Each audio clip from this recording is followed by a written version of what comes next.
আজকে ইন্টারেস্টিং একটা প্রবলেম নিয়ে কথা বলবো। ধরো আমরা তো স্প্রিং এর ম্যাথ সচরাচর অনেক করি। তো এই ম্যাথটাকে আমরা একটু দেখি। এই ম্যাথটা হচ্ছে ধরো একটা যে কোনো একটা বস্তুকে এভাবে ঝুলানো আছে। তো বস্তুটার ইয়ং এর গুণাঙ্ক দেওয়া আছে, আহ প্রস্থচ্ছেদের ক্ষেত্রফল দেওয়া আছে এবং দৈর্ঘ্যটা দেওয়া আছে। এখন তোমাকে বলা হয়েছে যে এই বস্তুটাকে যদি আমরা স্প্রিং এ কনভার্ট করি তাহলে তার দোলনকাল কত হবে। তো এই বস্তুটাকে যদি আমরা স্প্রিং এ কনভার্ট করতে চাই তাহলে আমরা দেখো কি করছি এখানে। তো এই বস্তুটার জায়গায় আমরা একটা স্প্রিং কল্পনা করছি। সো সেক্ষেত্রে স্প্রিং ধ্রুবকটা কত হবে? দেখো যে কোনো স্প্রিং এর ক্ষেত্রে আমরা কি জানি, F is equals to K x. So আমরা যদি এখানে কে টা বের করতে পারি তাহলে আমাদের স্প্রিং এর সব খেলা শেষ।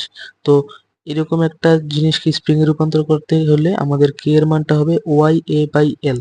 এটা দেখো, এটার ওয়াই দেওয়া ছিল, এ দেওয়া ছিল, এল দেওয়া ছিল। আমাদের মনে রাখতে হবে এটাকে যখন আমি স্প্রিং এ কনভার্ট করব, এরকম অসিলেশন যখন এটা করবে, তখন সেটার স্প্রিং ধ্রুবকটা আমরা এরকম ভাবে কল্পনা করব।